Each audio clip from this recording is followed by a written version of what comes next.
sebenarnya nggak secara spesifik, nggak secara khusus mengikuti kasus Vina ya.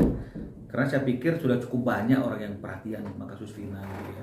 Sudah cukup banyak orang yang terlibat dalam kasus Vina. Jadi saya kira udah cukup lah, artinya ya orang yang memperhatikan, orang yang tertarik. Ya saya hanya mengetahui sekilas tentang kasus Vina. Tapi yang bisa saya sampaikan memang kalau kita mencoba mengungkit lagi suatu perkara yang sudah 8 tahun berlalu ya. 8 tahun berlalu ya, dan kita sudah tidak paham lagi nih bagaimana bukti-bukti pada waktu 8 tahun yang lalu, bagaimana proses saksi-saksi dan tersangka itu diperiksa dan di BAP oleh pihak kepolisian ya. Karena saya tidak tahu kenapa 8 tahun yang lalu kok tidak menjadi suatu perhatian ya bagi banyak orang, sehingga prosesnya bisa berjalan dengan baik dan benar, seperti kasus Ferdy Sambo misalnya seperti itu.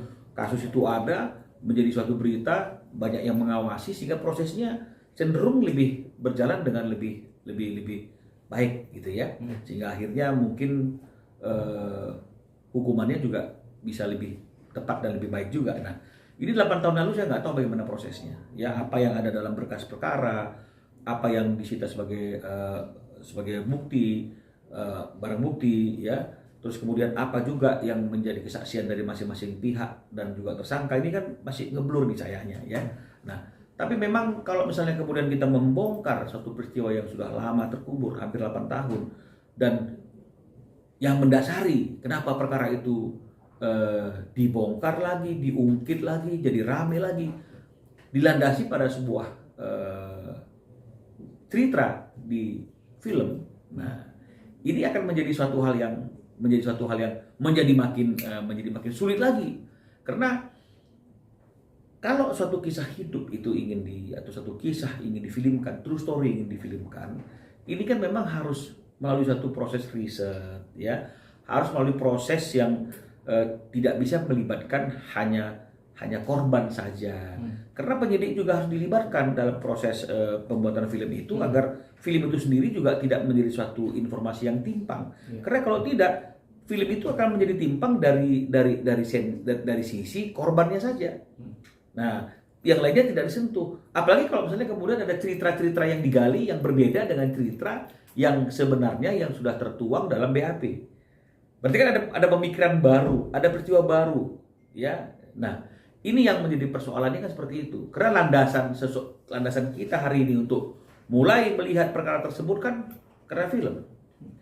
Beda loh ya dengan kasus Jessica. Ya, memang ada filmnya. Nah, ya, ada filmnya. Tapi proses perkaranya itu sendiri kalau saya melihat tuntas. Dalam proses persidangannya juga sudah mendapatkan perhatian dari media, mendapat perhatian dari semua pihak.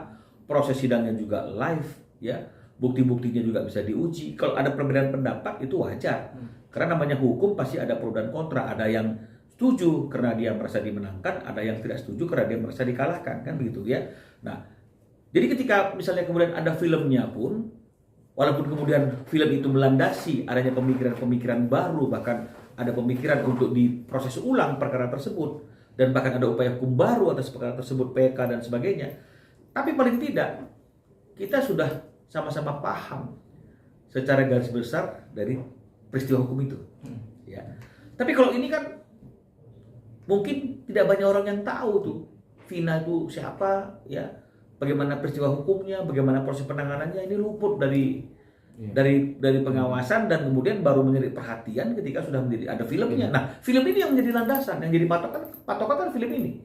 Dan kemudian orang sudah mulai berbicara. Penyidiknya aja sudah berbeda. Kan begitu ya? Yang semua berbeda. Jadi semuanya akhirnya ngomong dulu seperti ini, dulu seperti itu. Akhirnya yang ada adalah saling menyalahkan, saling menyudutkan, saling membela diri, kan begitu ya. Jadi ini yang saya lihat yang terjadi hari ini. Makanya saya juga tidak mau masuk terlalu dalam, tapi itulah dia, hukum itu seperti itu. Jadi meskipun kadaluarsa suatu perkara hukum itu diatur, dan 8 tahun itu mungkin masih belum masuk kategori kadaluarsa, tapi memang akan susah pembuktiannya gitu loh.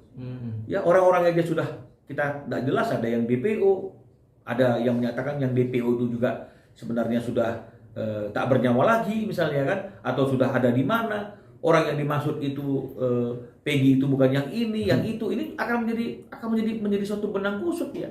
Apalagi semakin banyak orang yang beropini, semakin banyak orang yang berpendapat, yang semua landasannya itu didasarkan pada pendapat-pendapat hanya sekedar mengamati, melihat dan menilai. Jadi belum ada satu orang pun, atau mungkin ada sih ya, tapi sumber-sumber itu kan jadi banyak sumbernya gitu.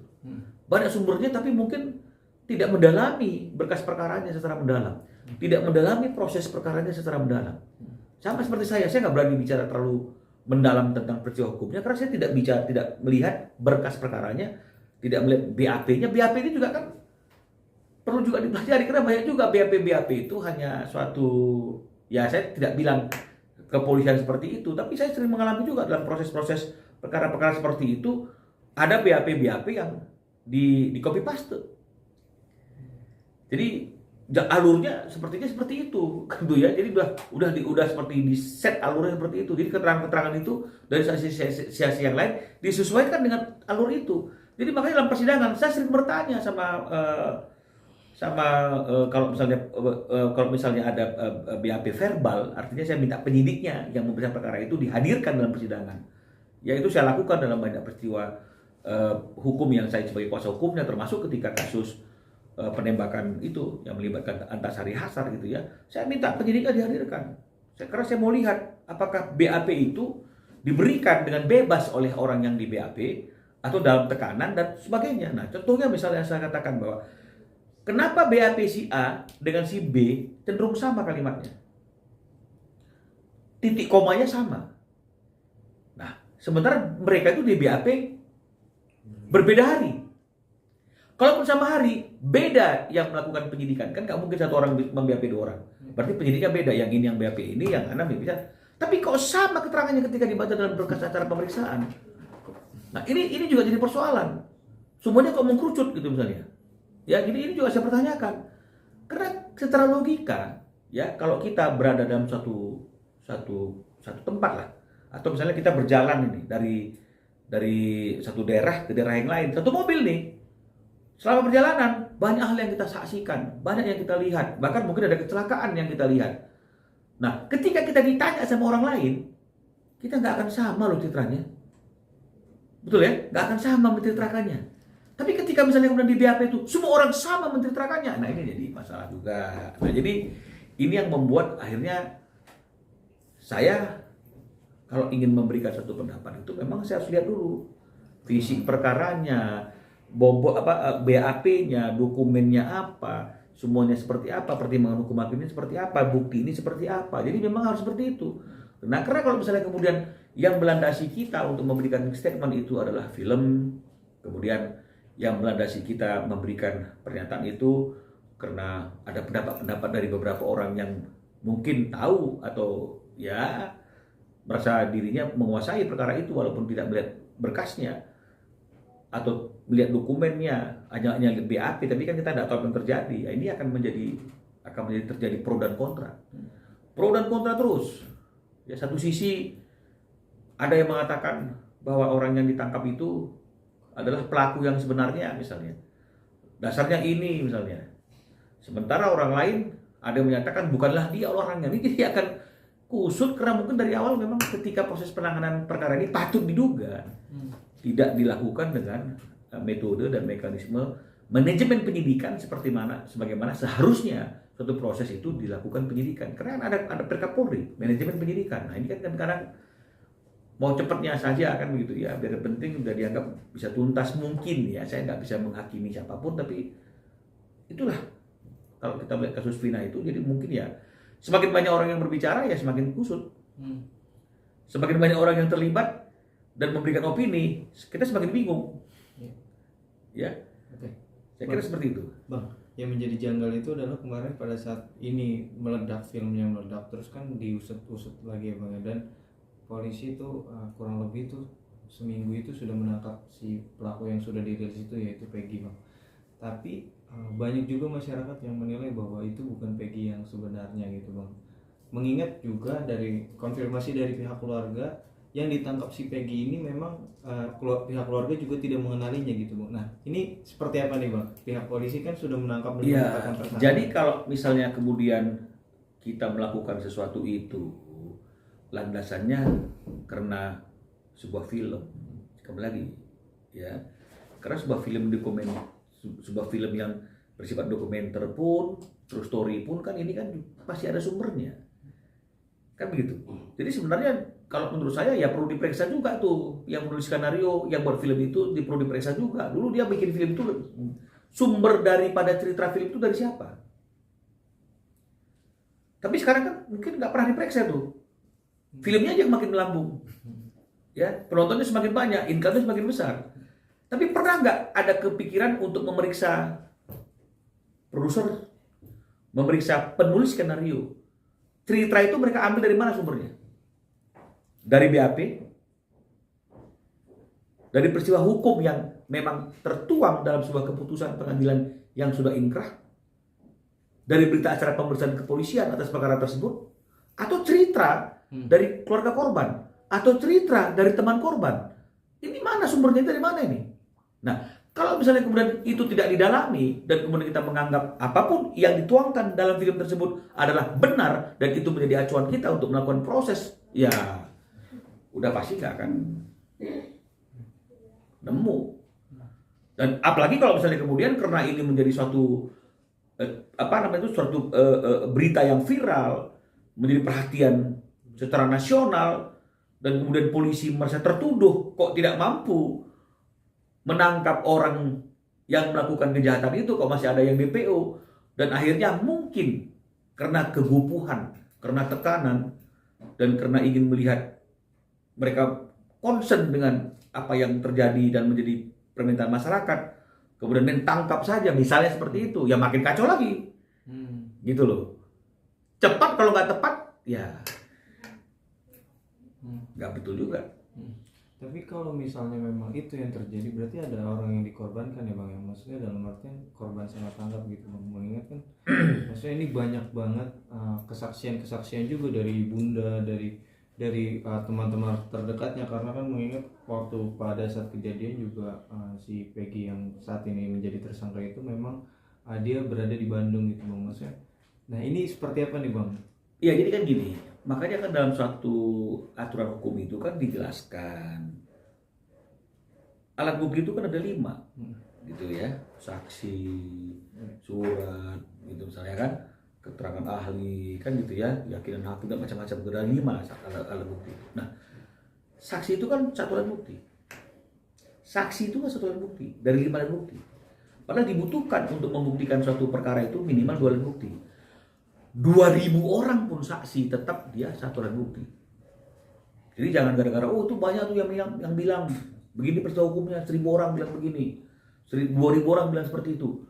Tapi kan tetap saja itu masih satu alat bukti, yaitu bukti saksi. Bagaimana kita melandaskan suatu proses perkara hukum dengan baik dan benar kalau kita melihatnya hanya dilandaskan pada satu alat bukti, yaitu apa? Keterangan saksi. Keterangan saksi semua, nggak ada alat bukti lain yang mendukung. Kalaupun keterangan saya didukung, itu didukung oleh keterangan saksi lainnya lagi. Loh, ini kan sama saja satu alat bukti. Ya, mau bagaimana kita mencari suatu kebenaran yang bersifat material, karena kan pidana itu kan mencari kebenaran yang bersifat material, bukan yang bersifat formil, kan begitu ya, materialnya. Jadi bagaimana kita mendapatkan kebenaran yang bersifat material kalau buktinya aja sampai hari ini hanya berdasarkan statement, berdasarkan pernyataan, berdasarkan opini, berdasarkan kesaksian. Ya, berapa kan saksi banyak. Oh benar saksi semua. Oh pelakunya si anu, saksi juga yang ngomong. Nggak didukung oleh alat bukti yang lain. Sementara jelas putusan Mahkamah Konstitusi, peraturan Kapolri tentang manajemen penyidikan, undang-undang hukum pidana, semua melandaskan orang dapat dijadikan tersangka itu jika ada 2 alat bukti. Ya, hari ini kan saya masih belum melihat ada alat bukti lain, ya, ada alat bukti lain yang menjadi pendukung dari masalah ini. Semuanya kan cerita. Ini opini, lihatnya di sini. Berarti kan dia ini kan bukan saksi langsung. Meskipun putusan MK mengatakan saksi testimoni di auditu, ya saksi yang tidak menyaksikan langsung, tapi saksi yang mendengarkan dari keterangan orang lain, testimoni di auditu itu juga menjadikan alat bukti. Tapi kan kekuatannya ini loh. Karena dia bukan menyaksikan langsung peristiwa itu, dia mendengar, membaca. Belum tentu yang ditulis itu juga betul adanya, tapi diyakini sebagai kebenaran. Dan kemudian ini juga dikontra oleh pendapat orang lain, pendapat lagi. Nah ini makanya menjadi sesuatu yang jadi semakin blur ya, dan banyak orang yang berpendapat, banyak orang yang kemudian merasa ingin memberikan dukungan, bikin postingan, bikin VT ya. Jadi informasi yang didapat oleh masyarakat itu kan semakin bercampur aduk ya. Nah itu makanya saya tidak membuat VT pendapat tentang kasus ini. Ini pun karena diminta. Bang, mungkin ini kan banyak dari komentar. Iya. Banyaknya komentar netizen yang mengarah pada Bang gitu, mengingatkan Bang Minola ini sebagai salah satu pengacara senior juga di Indonesia gitu Bang. Banyak yang bilang meminta tolong kepada Bang Minola untuk membantu menjadi kuasa hukum Peggy gitu Bang. Mungkin kalau dari Bang Minola sendiri bersedia nggak sih Bang kalau untuk itu? Ya bersedia saja ya kan, karena kan memang fungsi daripada advokat itu kan juga harus ada fungsi sosialnya ya, memberikan bantuan hukum dengan cuma-cuma. Tapi kan hari ini kan sudah banyak ya, saya kira sudah cukup banyak tuh yang menjadi pengacara tuh. Ya pengacara Peggy, pengacara itu sudah cukup banyak, nggak kurang lah itu. Ya udah banyak yang tertarik gitu ya. Jadi kok tambah satu orang lagi pun saya kira nggak akan memberikan suatu hal yang berdampak ya, karena khawatirnya semakin banyak orang yang terlibat, semakin banyak pemikiran juga. Ya, karena kan dulu di bangku kuliah dikatakan jika ada 2 orang sarjana hukum ada 3 pendapat. Bayangkan kalau ada 60 advokat, 70 advokat, mau berapa pendapat tuh? Nah, semuanya punya opini, semuanya punya pendapat, semuanya merasa ingin pendapat mereka ini yang susah nih. Apalagi kalau latar belakangannya gabungan dari beberapa kantor misalnya gitu. Wah, ini untuk menyamakan persepsi, menyamakan strategi, ini nggak akan gampang. Gitu. Jadi sebenarnya menangani satu perkara itu kan bukan digantungkan kepada tidaknya pengacara, tapi tepat atau tidaknya strategi dan cara berpikir seorang advokat itu. Bang, mungkin kalau dari Bang sendiri untuk Peggy sendiri, mungkin menurut Abang nih sebagai praktisi hukum, apa sih langkah yang harus dilakukan dari Peggy sendiri gitu untuk membuktikan bahwa kan banyak juga bilang yang itu dia itu sebenarnya tuh bukan bukan pelakunya gitu. Iya. Apa yang harus dilakukan, langkah apa yang harus dilakukan? Iya, dilakukan? sebenarnya kan kita sudah tahu tuh kalau langkah yang paling singkat itu yang bisa dilakukan, yang paling cepat kan pra peradilan. Penetapan tersangka itu kan juga sudah menjadi suatu objek. Ya, objek pra peradilan. Kenapa nggak diajukan pra peradilan apapun hasilnya? Tapi ada upaya. Daripada kita ribut ke sana sini, debat sana sini, statement sana sini, lakukan upaya yang real pra peradilan. Buktikan di dalam pra peradilan itu polisi salah menetapkan Peggy yang sekarang ini sebagai tersangka karena ada error in persona, orang yang salah, dan buktikan bahwa penangkapan itu juga salah karena dia bukanlah orang yang dimaksudkan dalam sebagai pelaku yang sesungguhnya. Kan bisa diuji di pra peradilan. Ya, secara formilnya betul nggak? Secara formilnya betul nggak? Gitu loh. Tanda tangannya diperiksa betul nggak? Ya karena nggak boleh juga orang langsung ditangkap, orang langsung dijadikan tersangka tanpa dia pernah sebelumnya diperiksa sebagai saksi. Apakah Peggy yang sekarang ini yang sudah pernah jadi tersangka itu dulu pernah nggak dia dipanggil jadi saksi? Kalau pernah, kapan dia dipanggil saksi? Kalau orang jadi saksi itu kan KTP-nya diserahkan. Kan identitasnya kan diserahkan sebagai saksi. Nah, pernah nggak polisi punya arsip KTP Peggy yang sekarang ini itu dipegang sama dia ketika Peggy yang dalam berkas acara itu ada, atau siapapun nggak ngerti lah kita. Kalau belum pernah atau mungkin belum pernah dipanggil Peggy-nya. Cuma nama itu muncul karena disebutkan oleh tersangka yang lain. Nah, ini yang saya bilang dari itu karena saya tidak mendalami perkara itu, saya tidak tahu. Jadi kalau Peggy ini sudah pernah jadi saksi sebelumnya, berarti kan ada, atau sudah pernah diperiksa sebagai tersangka sebelumnya kan berarti identitasnya ada. Bisa dicocokkan. Itu kan bisa jadi objek pra peradilan dari itu. Tapi kalau Peggy ini tidak pernah diperiksa, tidak pernah dipanggil, belum pernah diapa-apain karena nama Peggy muncul dari bibir saksi-saksi yang lain, tersangka yang lain. Ya ini kan jadi rancu. Karena alat buktinya kan masih keterangan saksi nih. Belum ada alat bukti pendukung yang lain. Padahal untuk menetapkan orang sebagai tersangka kan harus ada 2 alat bukti. Nah, mungkin fokusnya di situ saja. Jadi nggak usah melebar ke peristiwa besarnya. Jadi kita bicara mengenai masalah prosesnya saja. Nama Peggy muncul ini dari apa munculnya? Karena CCTV nggak ada. Iya. Orang yang melihat dia melakukan nggak ada, kecuali tersangka-tersangka itu. Ya tersangka-tersangka ini kan juga dia harus membuktikan dong. Kalau gitu gampang dong. Kalau misalnya kemudian saya melakukan kejahatan, polisi bertanya siapa yang turut serta dengan abang ketika melakukan kejahatan. Oh ada si A, B, C, D. Kemudian dia akan sama dia. Betul bang.